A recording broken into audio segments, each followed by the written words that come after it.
Star heroine Samantha Ruth Prabhu ప్రముఖ దర్శకుడు రాజ్ నిడుమూరు వివాహ బంధంలోకి అడుగుపెట్టారని బలంగా వినిపిస్తోంది. ఎవరికీ తెలియకుండా అత్యంత రహస్యంగా వీళ్ళిద్దరూ ఒక్కటయ్యారని సమాచారం వస్తోంది. ఈ వేడుకకు కోయంబత్తూరులోని పవిత్రమైన ఈషా యోగా సెంటర్ వేదికైంది. సోమవారం తెల్లవారుజామున ముహూర్త బలం ఉన్నటువంటి సమయంలో కేవలం ఇరు కుటుంబాల సభ్యులు, అత్యంత సన్నిహితులు మాత్రమే వాళ్ళ సమక్షంలో మాత్రమే ఈ పెళ్లి జరిగినట్టుగా తెలుస్తోంది.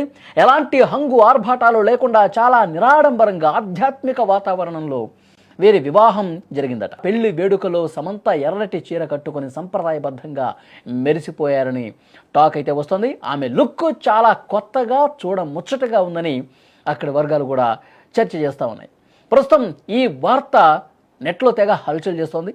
సమంత, రాజ్ నిడుమూరి పేర్లు ట్రెండింగ్లో కూడా ఉన్నాయి. ఈ పెళ్లిపై ఇప్పటి వరకు వాళ్ళిద్దరూ ఎక్కడో కూడా ప్రకటన చేయాలా, అధికారికమైనటువంటి ప్రకటన ఇంతవరకు రాలేదు. సోషల్